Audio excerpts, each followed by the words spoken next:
Everyone, and welcome to Etcetera with the Woodards. I am your host for the evening, Craig Woodard Sr., and this is episode 28. And of course, my main man, my cousin, the voice of the people, is joining me tonight as a guest. Once again, I'm going to have to make him a co-host because we're doing this thing every week. Deontay Cooley. D, thank you for joining me, man. Absolutely, man. It's always a pleasure, man. I appreciate you for having me. And again, I appreciate you for continuously sharing the word and the message from where you are. Absolutely. Down here, hailing from Tampa, Florida, even though my roots, of course, are from Erie, Pennsylvania, in the 814. Grew up there. And of course, we are on here to talk about an incident that occurred on July 2nd, 60 days ago. 60 days ago, our cousin Marcello Woodard was allegedly murdered by Kevin Seelinger, his parole agent. Um, Cello was a parolee. He was on parole and set to get off of parole July 18th. He was actually, it looked to me like a traffic stop because he was in the car still. And the two agents, Aaron Osborne was the other one, got out of the vehicle, approached him, I guess announced who he was, and then his parole agent gets out, and I counted, and I posted, if you look on my page on Facebook, Craig Woodard Sr., check it out. I posted the video again today. I counted. As soon as Kevin got out of the passenger side, within 12 seconds, three shots rang out. After the first shot rang out, the vehicle starts to pull off. It was never in park because you can see brake lights. So it was never in park. So when he shot, his foot comes off the brake, and then the vehicle coasts down the street. And today's day 60, and we still have no answers. We had an original update and then a statement from the DA last week. Uh, D, shouldn't we have been communicated with, at least the family, the immediate family, a lot more than what we are seeing from the district attorney, Elizabeth Hertz? What's your thoughts on that? My thoughts, my personal opinions. I feel like the media family should have had more conversation, more interaction with the district attorney as well as the community. If I'm being honest, but absolutely, we want to make sure that we consider the immediate family first. And I believe that there should have been more communication. There should have been some type of conversation going to make people feel a little bit more comfortable, to maybe even possibly calm some people down who are willing to listen from a more trustworthy voice. You know, the original statement, just to kind of go back, I kind of went through what actually happened, but the original statement was from the state's point of view, that Marcello was fleeing the scene. And as he was fleeing the scene, um, Kevin Seelinger was being dragged by the vehicle. Therefore, he used deadly force. But you can see in the video that the car was not moving until the first shot rang out. Hey, if somebody's shooting at me, I'm moving too. I'm not going to just sit there and take it, you know. And unfortunately, he was shot and killed, and he was shot in the chest. So when we're talking about, you know, how are you being dragged when you're on the left side of the driver's side door, but yet he's shot in the chest, the autopsy says.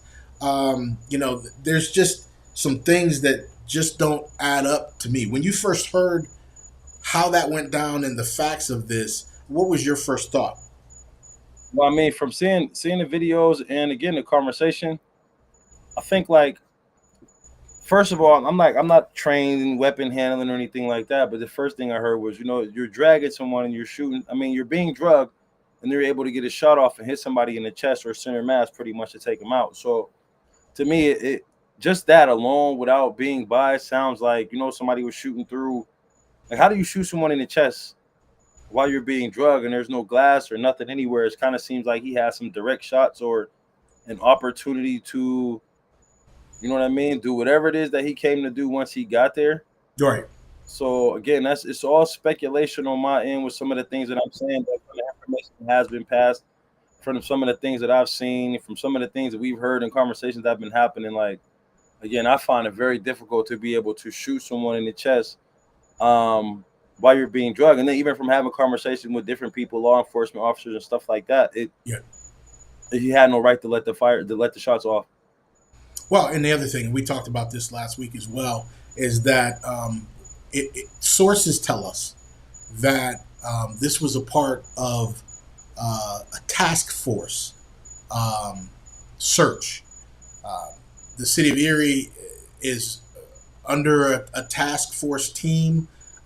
Sources tell us that it is the parole agents, the adult probation, and the Erie Police Department that are trying to get guns off the street. Sources also tell us about an hour or two prior to, they were in a house not far from where Cello was shot and killed, and they removed a gun out of someone's house. Now, the reason why this team has been put together is because sources tell us that adult probations, um, they don't need a search warrant to go into the house.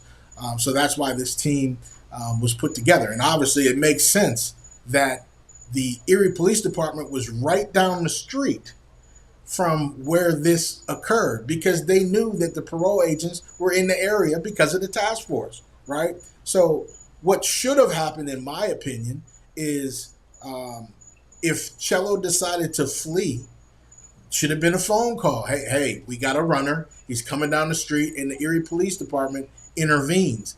Isn't that kind of your interpretation of what should have happened, opposed to the latter? Absolutely agree, man. Again, if the speculations and the inside information that we receiving is true, then absolutely, hey, we got a runner, or even because he was so instant to shoot his gun, like if he had a inclination that he would be somebody to flee, that could have been something that was offered the heads up as well. You know what I mean? Like, hey, we're gonna go after this guy. He has a Yeah, tendency, or he may run, so we're gonna need the police as close as we possibly can. But again, I just believe somebody just got trigger happy. You know, yep. the alleged shooter, Kevin, got trigger happy, and things went as far as they did go. And here we are today, continuously seeking justice for, the situation at hand. And it's crazy too because the Erie Police Department were very, very quick early on to disassociate themselves with the shooting. That could have been part of, them saying, "Hey, man, he messed up, not us. That was something that he did that we Right. didn't do." You know what I Absolutely. mean? Passing the buck on to where it should be. Am I right? I absolutely agree with that. I feel like that was one of those things where it's just kind of like, oh man, it went too far. Who do we gotta? Whose fault is it? Who's got? Like the Spider-Man meme. Everybody pointing at everybody, but the Erie police, they weren't involved in it. From the information that's been shared with us so far, they were present. They were available to clean up whatever mess they thought was going to be made. But at the end of the day, they instantly and immediately, that was probably the first organization that gave a statement. Right. And we got a statement last week from District Attorney Elizabeth Hertz, and she kind of responded to information that we had broadcast in the first place. Number one, Michael Woodard had gone on and did a live, and he talked about a conversation that he had with the state trooper, one of the majors out there. And I had a source call me that confirmed everything that he said was told to him as well. So we've had two different sources that have told us that the state police have finished their investigation. They finished a couple of weeks ago. They did send their investigation, the results of it, to Erie County District Attorney Elizabeth Hertz's desk. She had some additional questions, and so she sent it back to the state police and wanted them to further investigate. She then found out that that happened, and she came out with a release stating just that. It would have been a perfect opportunity for her to have a press conference at that time, but she didn't, and we still have not seen her in front of the camera. I'm just like, why not call the family and tell them what's going on? You know what I mean? You know, day 60, cuz it's day 60, and we've heard from her two times, basically saying nothing. Am I right? Absolutely. So I mean, again, she comes around like when the renters do. You know what I mean? If you come around twice in 60 days, and then like you said, it did take some pressure to be applied. Like Michael had made an announcement saying that he was going to do some things prior to, and then he went on and he made the moves that he needed to make. And then once he released his information via Facebook Live, that's when the following day we received a statement from the news. So what the news did was they read the statement that she typed up, um, and it wasn't her voice. We don't even know if it was her words. It could have been a solicitor, it could have been her publicist, or whatever the case may be. With behind that whole thing, what I'm not understanding is why isn't she speaking to us? You know what I mean? Like even the pushing it back to Pennsylvania State Police or whatever the case may be. I'm not an attorney, so I'm not sure if that's standard procedure or not. I'm not sure if maybe she wasn't satisfied with the information she received, so she kicked it back. But even to let us know, like, hey guys, we did get some information from the PSP, which I was not satisfied with, so I'm going to send it back. And then again, if they're sending information back and forth, who are they investigating? You know what I mean? Like, Right. and I've seen people, in the comment section, I've seen people make their own posts say like, they don't want to give up too much information, but the individual who shot the gun and the individual who was there with him are aware of what's going on. You know what I mean? So I don't think that we're making so much noise or she can't give information because she's going to tip them off. We've said their names enough. People have shared their pictures enough. Yep. I'm sure they've dealt with whoever they need to deal with within their union, within their working environment, to where like it's no secret. But why isn't it that they aren't saying who the people are, who they're investigating, what information they're passing back and forth, especially if these people already know?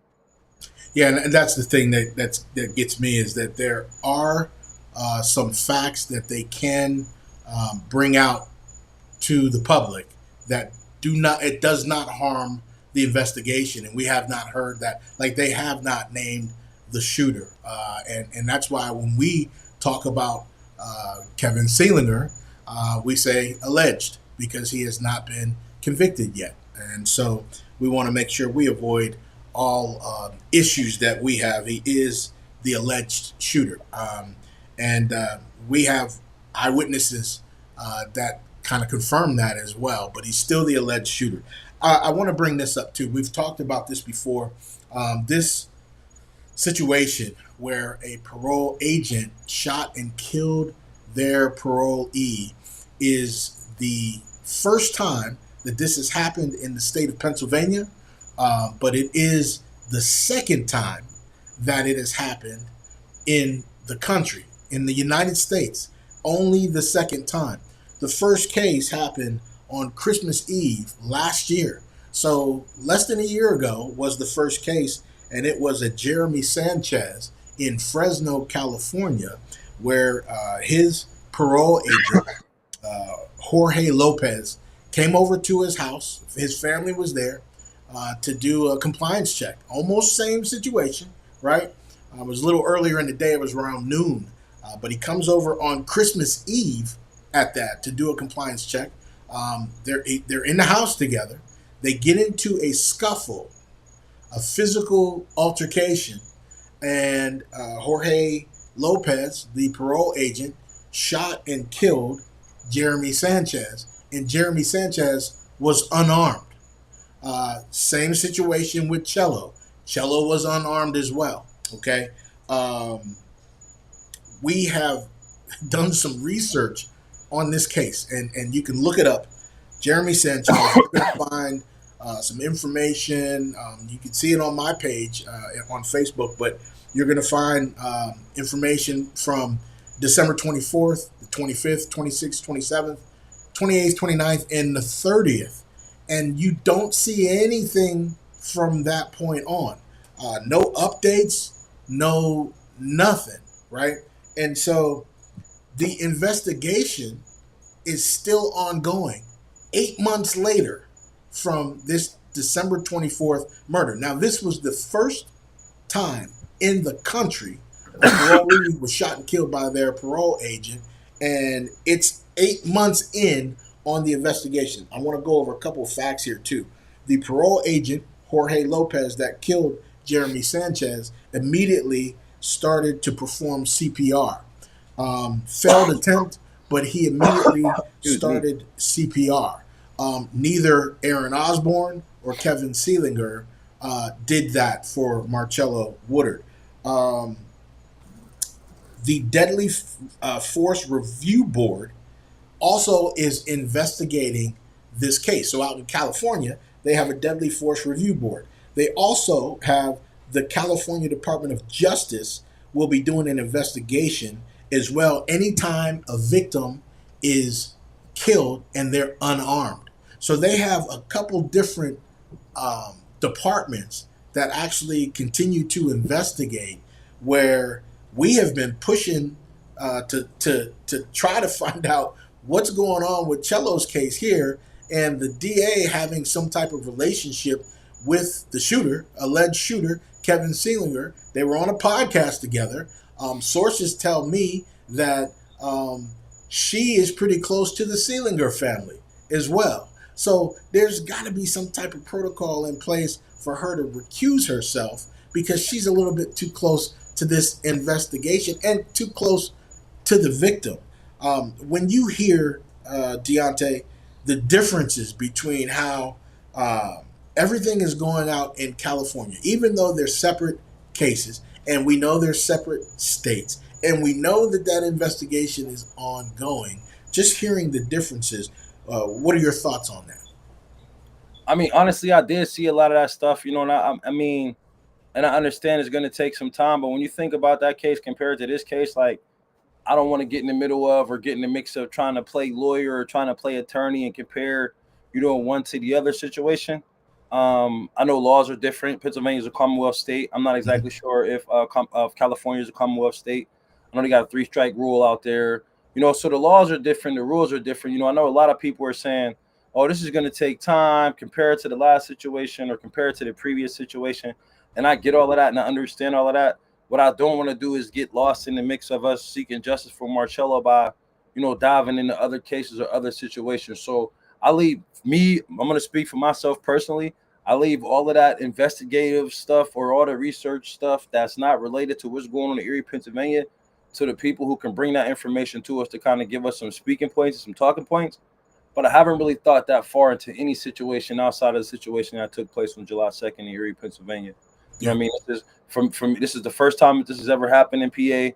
Yeah. I was aware that it took place somewhere else in the country, but not exactly sure where. I Mm-hmm. didn't dive that deep into the information and figure out because, again, like, I don't want to get lost. I don't want anybody else to get lost, but I definitely understand the comparison and how we are identifying that this is something that has taken place before and it's not going to be an overnight fix.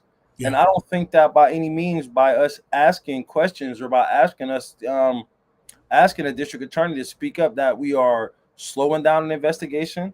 I don't Right. feel like we're tampering with an investigation. I don't feel like anything that we're doing is taking up time from her doing her job. I mean, we as the people who voted her in have every right to be asking questions, you know, and you see a lot of different stuff.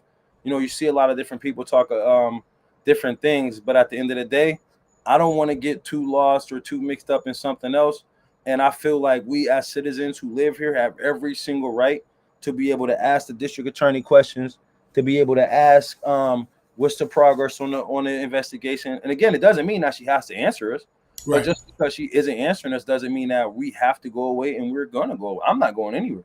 No, and I'm not going anywhere either. And that's why we're here tonight together, bringing these people the news and the updates of everything that we're trying to do. You know, I got to say this, man. I want to take this opportunity, number one, to say that in my research earlier today, when I was looking at this other case, there was two Facebook posts that I saw.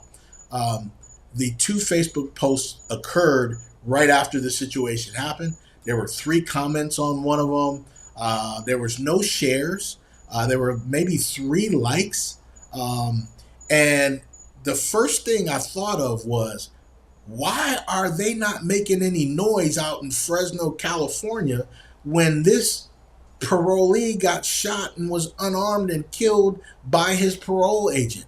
Where's the outcry? Where's the noise? I couldn't believe it. And I want to say this, I'm so proud of everybody in Erie County, everyone that's been fighting for justice for Cello, everyone that's been posting on social media, everyone that's been questioning what we're doing and what we're saying, everyone that has something to do with fighting for justice for Cello, those people that have been attending these protests, that have spoken out at the city council meetings and the county council meetings, and these people that are everywhere putting signs on bridges. It's just incredible to see how a community, black, white, brown, it don't even matter, come together to fight for justice for one individual. And the reason why is because we're not just fighting for one individual. Justice for Cello is justice for everybody, because we want this to not happen again. And I tell you what, since Fresno, California didn't step up and the community didn't step up when I felt that they should have, Erie, Pennsylvania is putting this on the map of how you should handle when a parole agent kills a parolee. And I just gotta I just gotta clap for everybody, because I mean it's incredible. That was the one thing that I took away from the research, is that there was no research. There wasn't anything to actually see, and you can just put in hashtag Justice for Cello, and you can see thousands of posts that we've made. Man, we have been making noise in Erie County, and I commend everyone, and I hope everyone continues. And I'm gonna tell you what, Deontay, you have been one of the leaders here locally that has been loud, been vocal, that won't shut up, that will continue to push for justice for Cello. And we got a couple meetings coming up this week and next week. You want to talk about those? Absolutely. So yeah, and it's not even necessarily about being the leader, you know what I mean? But it's just about speaking up to what's right, speaking up to what's wrong, and actually speaking to the individuals who have a say so. Because everybody's taking their approaches differently, and I love the fact that there are so many people who are getting involved in seeking justice for Marcello. And I appreciate everybody who's coming up with their own personal strategies. And like you said, I'm proud of everybody as well. You got people who are coming to city council meetings who have jobs. You have people who are coming to county council meetings who have jobs, who are posting on social media, who are, there are people who are putting their livelihood on the line. Some people are putting their reputation on the line, and it does mean a lot. But then another thing that I want to say and I want to emphasize, because I've been having conversations with a lot of people, and there are people who want to and who can't. Yeah. And I respect the fact that those people who understand their boundaries, and we don't want anybody to put anything on the line if they're not prepared for the consequences that can come. You know what I mean? Because a lot of people sitting back saying, I want to do something, I just don't know what, or have X, Y, and Z to lose.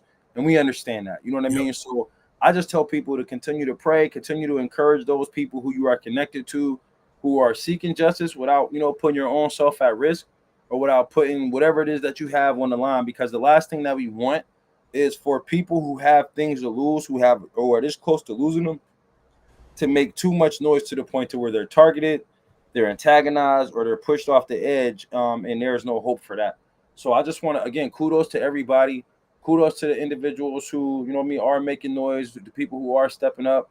Kudos to the individuals who are behind the scenes, offering those support, offering those encouraging words to the family, because a lot of us are vocal, a lot of us are active, and there are a lot of people who are doing a lot of things who aren't saying a word publicly.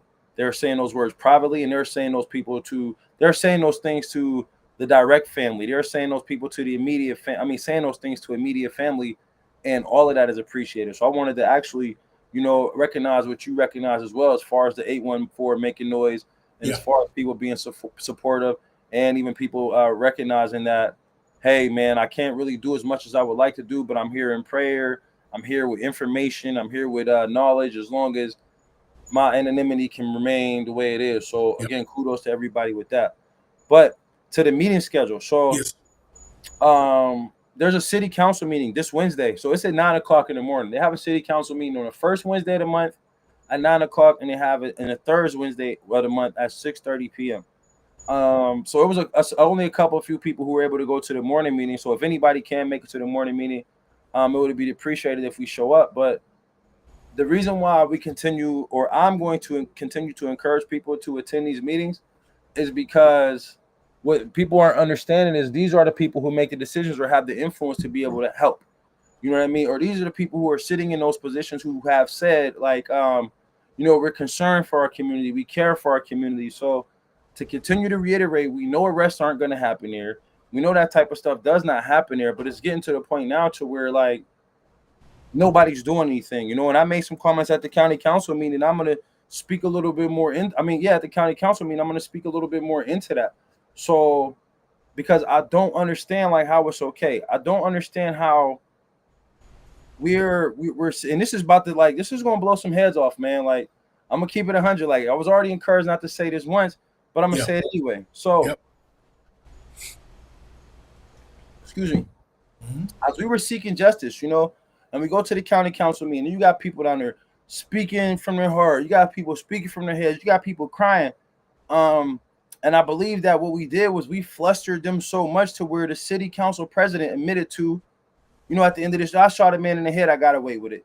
I wasn't there for that part, but I heard it. People sent it to me. People were reaching out to me. Oh, why did you do that to Mel? Whatever the case may be, so on and so forth. So they made a thing about that for a minute, and it kind of went away, right? So then as that went away, you know, they're having multiple city council meetings and multiple finance meetings and stuff like that. But here it's ringing. I mean, it's striking to me. Is like, how is it that our president can openly admit that as a shine in our face and still serve as president, right? And he said it in a room for where the entire city council was, and I believe the mayor was present as well. So, and a lot of people like, oh, everybody know that story. If you over the age of 50, then you know that story. There's a generation of individuals, and when we're seeking justice, to me, that was taken as if like it's not about what you know, it's who you know. You know what I mean? How you handle things. So then when I look at that and I look a little bit deeper, our entire city council has the opportunity to make decisions as far as like if we want that person to be there or not. We have not heard any noise about, okay, this is the president who represents this county. So they're still siding with him. They're still saying he's going to be our president. We're going to allow him to be our voice. We're going to allow him to speak up for us because whatever the case may be, we're going to give him that authority and we believe in the things that he's going to say, right? So that's one point that I'm going to make about the city council. And then and the reason why I'm saying these things now is because when I go down there on Wednesday, they're only going to give me 5 minutes. And as I start saying some of this stuff, they're going to make sure at that 5 minutes when that buzzer goes off to get him out of here.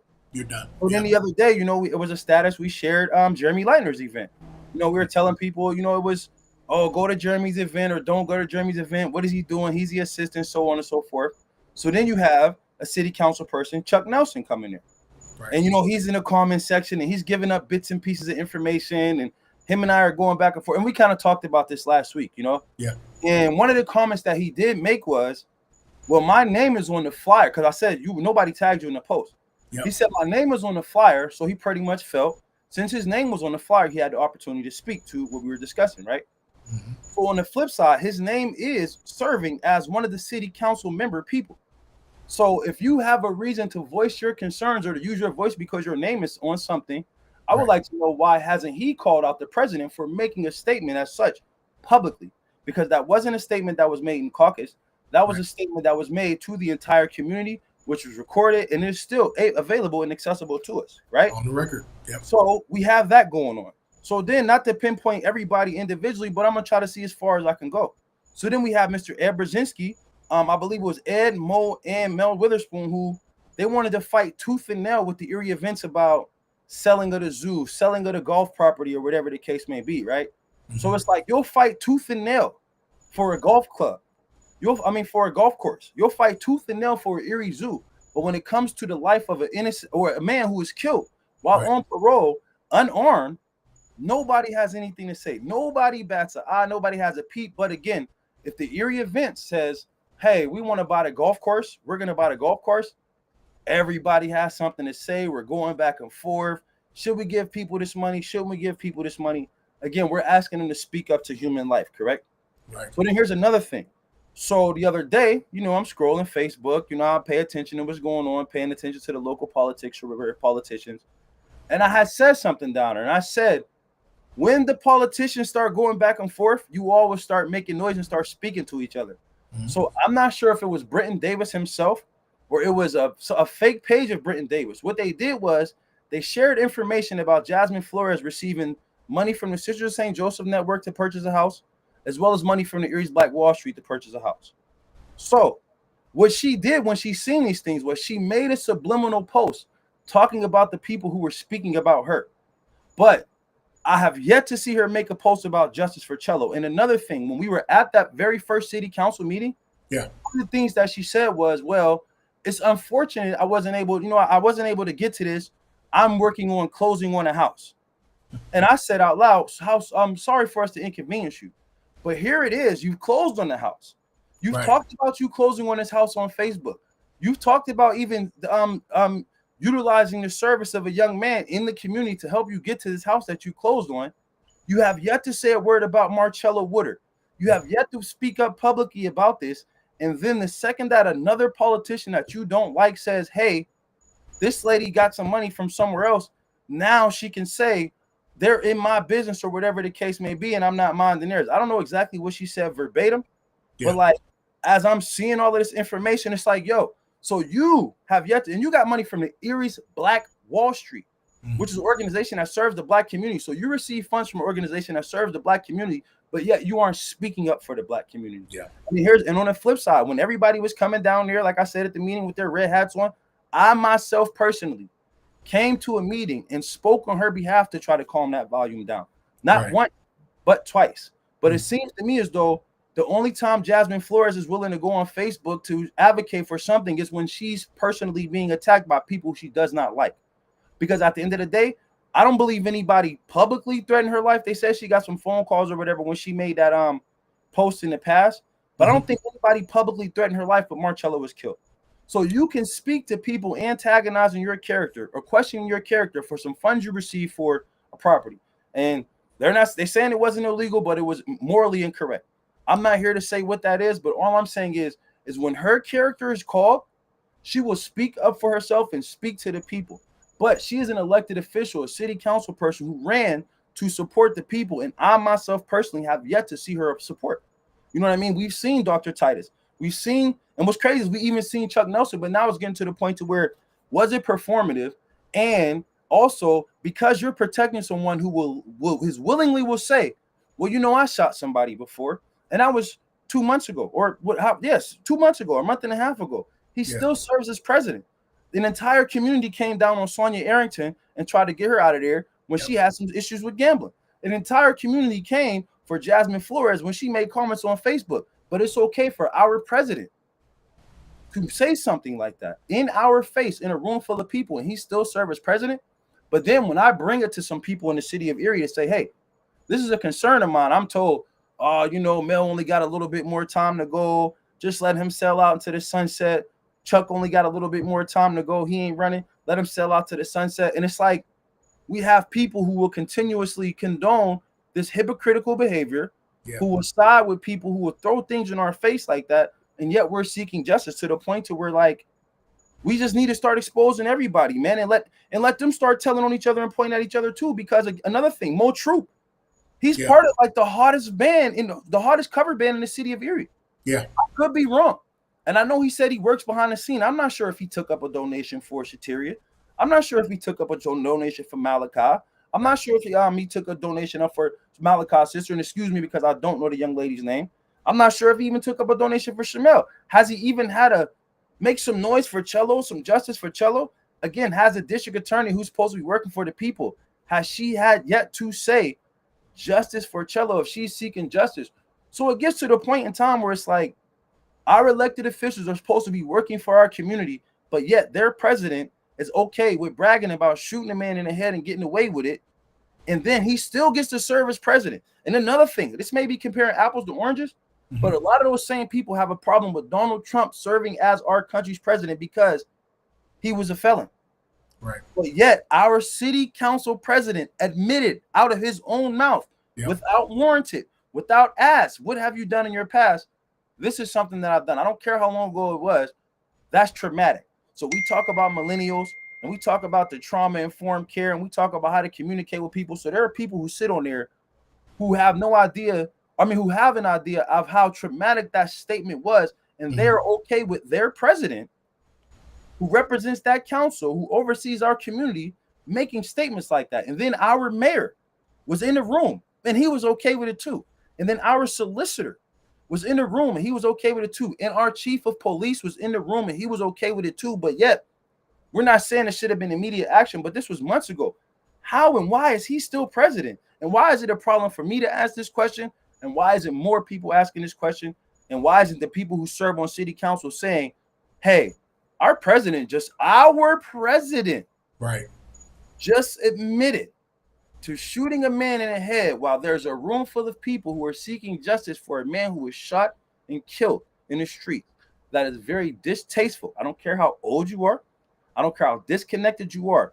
If you can make statements like that, and if you're bold enough to throw something in somebody's face like that, there was nothing that you could say that made that relatable. There's no justification for that statement, and there's no reason why he still should be serving as our president. I don't care if he's done in November. I don't care if he's done in January. If you can come down there and say, get Sonia Erickson out of there because of gambling, if you come down there and say, get Jasmine Flores out of there because of Facebook comments, why is it that he is still okay for him to serve? And then on top of that, there are six other people who represent him as well. So they all stand for this because none of them have yet to publicly say that was wrong, and I don't want that to be my president anymore. So at this point, they all got something to hide. They all running together, and we need to start asking them questions. And so I plan on going down there to this city council meeting and mentioning this again. And I'm going to ask some questions, and everybody should come ask questions because they owe us answers. I mean, people asking about the attorneys. The attorneys don't owe us answers. The DA, regardless of how people feel, she owes us answers. Our elected officials owes us answers. There are things that they can do. They control the budget. They can have emergency crews. They have yet to pull any funds for anything to help any of the family. They have yet to design some type of action committee to kind of educate the rest of the community. They have not done anything. They have not done anything. And the reason why is because, in my opinion, everybody's hands is tied and they all in cahoots with one another to where it's just like, how are we going to expose this information? Because again, the man said he shot someone in the head. It's one city council person. We have another city council person who will go back and forth on the internet with a elected official if they mention their personal finances or their housing, but won't speak for us. We have another elected official who will hop in the comment section of constituents talking and want to mind their business and allow the privilege to come out, to allow the arrogance to come out, to allow the cockiness to come out, to dance and play in our face. But nobody's holding those 7 people plus that mayor accountable because it's just what we always do in Erie. And like, I'm tired of that. So I hope at this meeting that as many people who can possibly be there are there.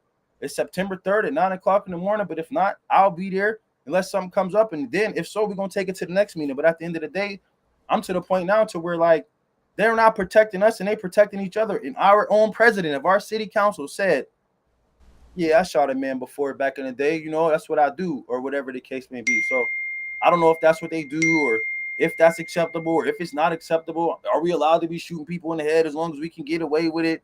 Can we antagonize people on Facebook? Do we bicker back and forth with politicians? Like, why is Jasmine Flores only concerned with protecting herself, but then always saying she's for the community? I would like to know what anybody on city council has done for our community, in east side of Erie specifically. Right. East side, what have you all done over there? Because they're building. Hammond is doing their thing downtown. Erie Insurance is doing their thing downtown. Gannon is doing their thing downtown. So it's like, what about the side where there's no universities and there are 7 people who serve the city council and the majority of them are minorities and they ain't helping us? Right. Yeah. You know, I got to take a page out of Chris Rock's book for those politicians that are not speaking up for certain particular things. It's called selective political outrage. That's what I'll call it. Selective political outrage. They'll speak on the things that they want to speak on, but they won't speak on some of the things that they need to speak on. Like, and that's a problem. That's a problem. You know, again, city council meeting 9 a.m. this Wednesday. If you can make it down there, please hop down there. I want to switch gears just a little bit. And, you know, Deontay, great points that you just brought up. I wanted to kind of let people know about this process. So I've been down here in Tampa, Florida since 2011. Back in 2015, I was selected on the grand jury down here. And we tried all first-degree murders, okay? So whenever there was a homicide, we were called. I served for 6 months. A lot of people don't get the opportunity or the pleasure to have the highest form of community service for a citizen, and that's serving on the grand jury. And I did it proudly for 6 months. Um, so we would get phone calls or emails, and they would have us come down to the courthouse, and we would hear two or three different hearings. So how that worked, we were selected. We had alternatives there, and we were in the courthouse. We were in a room, and the state would come and present evidence to us. And I'm talking about interviews with forensics, with doctors. We would see pictures, we would see videos. They would state their case in full right in front of us. And what this was is we were to determine whether or not the state had enough evidence to indict. If they did, then it was going to go to trial. So serving on the grand jury, I saw a lot. There's areas here in Tampa, in Riverview, in Brandon that I drive around where a murder happened, and I remember all of the information that I went over with my fellow grand jurors, and it was a process, man. So you heard about the situation on the news. They always told us, watch the news, you'll see what happens, and then we would get called in, and we would go down, and we would listen to all of the evidence after they presented. We would then deliberate, and we would decide whether or not they had enough evidence to indict for first murder, or if we would also agree to a lesser charge. And then you would see the whole thing play out over the next year when the trial happens, and you'd see the result of everything. But knowing a lot of the inside information that the public didn't know was a hell of an experience, man. It really was. So I'm wondering if, and I know it's a different state. You got Florida, you got Pennsylvania, but of course, the grand jury would be involved in making this decision if there's an indictment and going to our demands as the Justice for Cello Coalition. We want a termination. We want an indictment. We want an arrest. We want a conviction. And then we want change. We want to exert change. And we want to make sure that that's happening. And Deontay, when we're comparing the two cases, which really doesn't mean anything, but the fact that we did the research on the first case out in Fresno, California, it doesn't seem like they have an opportunity to change anything because they're not making any noise. We are actually the pinnacle right now, making some noise. And as I stated, if you look up hashtag Justice for Cello, Cindy just put on there that she pulled it up, and there's over 5,000 posts on there as far as the noise that the Erie community is making. So I want you guys to continue to make that noise. City council meeting this Wednesday at 9 a.m. If you can make it, please go down there and make some noise along with Deontay. And then next week, D, we got the county council on the 9th at 6 p.m., which is probably the main meeting we want to be at. You'll be at that one. And do you expect anything different there? No, I feel like at this point they playing poker with us. They know it's a stalemate. They know we only got 3 minutes, and anybody who does want to speak, I would encourage you to reach ahead of time and ask for 5 minutes. You know what I mean? Just so we can, extend it a little bit. And like they should have called a special meeting. Now, Jared came in there and he said there's an opportunity for them to call a special meeting so that they can speak to us. I'm hoping that before then that they have an announcement that they're going to have a town hall meeting or some type of citizen concern meeting, because at this point, again, it's not a conversation that goes back and forth when you go to the city council meeting or the county council meeting. You have the opportunity to speak. They sit there and listen. They typically don't respond. Sometimes if they felt moved enough to respond, they will. But we're at the point now to where they're not going to talk back to us because the way that we come in there. Some people come in there, we come in there with different attitudes and different mindsets to where I'm not going to lie, I would just sit there and let the time pass too, and I wouldn't have anything to say as well.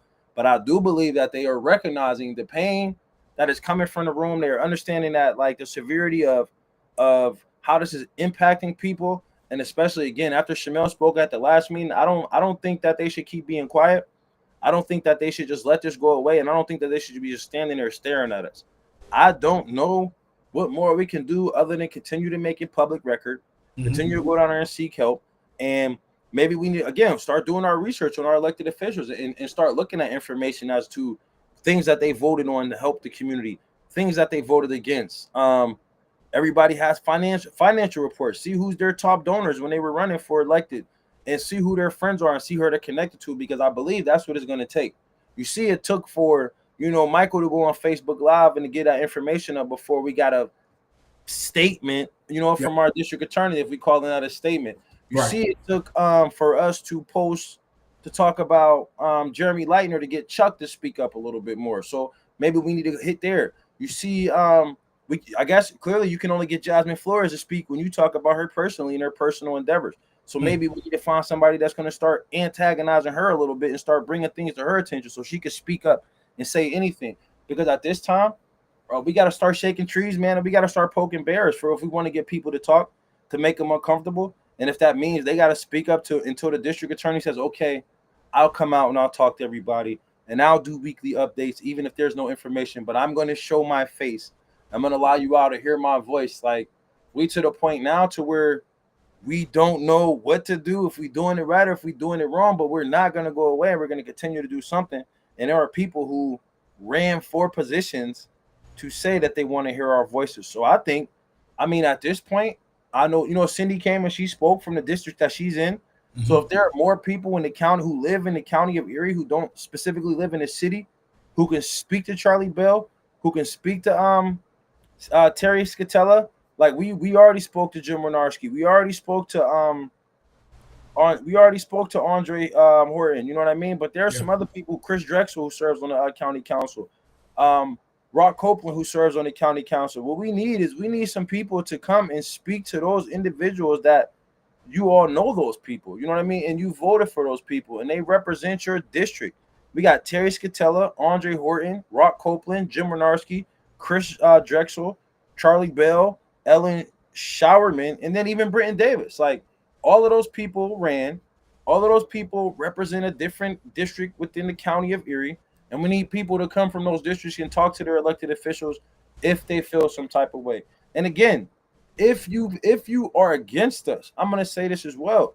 I Hmm. encourage people to come and ask the elected officials to move a little bit faster or to give us some information so we don't have to be so loud, we don't have to be so vocal, and we receive some type of support. So it's to the point now that we just keep making noise and we'll keep making noise and we'll keep making noise because no matter how much noise we make, it is not slowing an investigation down. So, I mean, people can allow other people to make those comments or to have those conversations to discourage them. But I'm just going to ask anybody, please don't try to come to me and tell me to slow down or stop talking or give them some time to do their job because me talking right now at 9:18 on Facebook Live about Justice for Cello is not slowing any investigation down.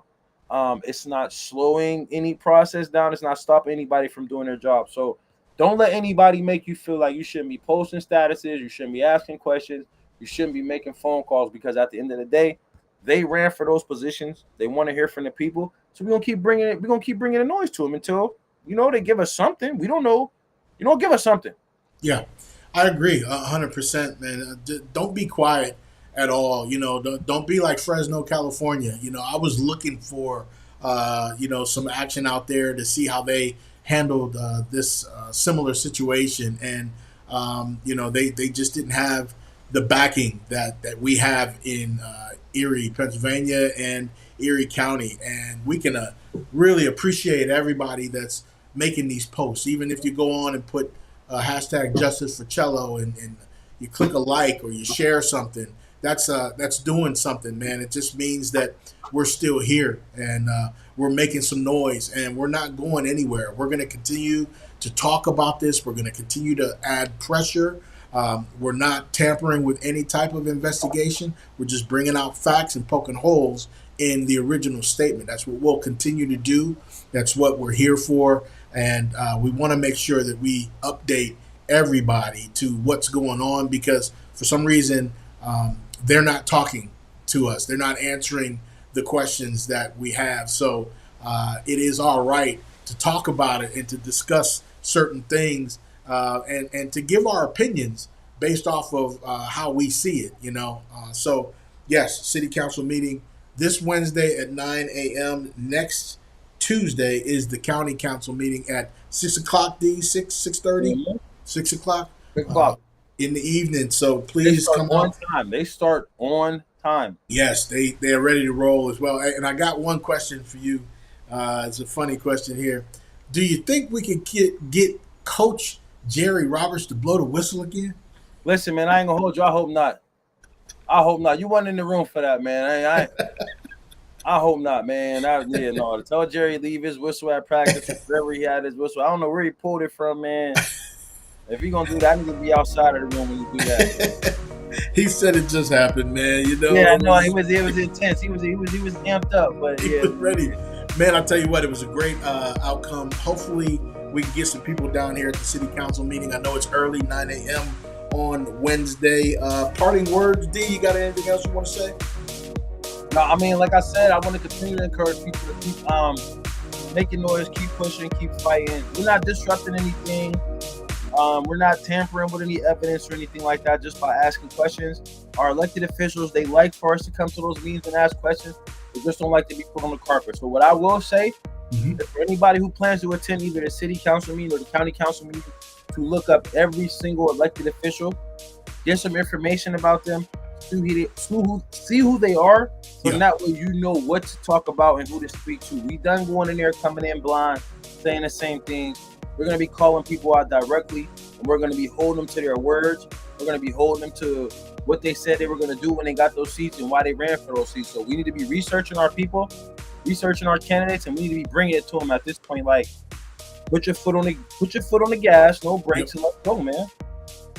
I agree, man. And just a heads up, I know people have been asking a little bit, so just to let you know, Attorney Benjamin Crump is still on the case, working for the family. Pretty soon he'll be heading down to Harrisburg to try to make some noise. Once that happens, we will update you, him, and Attorney Thomas Fitzpatrick. We will have a special edition of Etcetera with the Woodards podcast. Episode 29 is going to be this Thursday night at 8:30. I want you guys to tune in here on Facebook and on YouTube at my YouTube channel at Etcetera with the Woodards. Deontay is going to join me that night as well.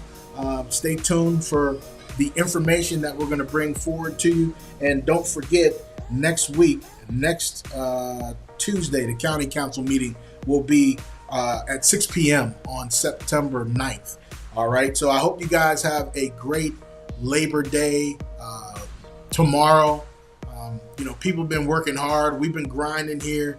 Keep the pressure on their neck. We want to see these posts. We want to see social media. We want to see justice for Cello. We want to see everything ringing out. We want you to make sure you stay active. We're not going anywhere.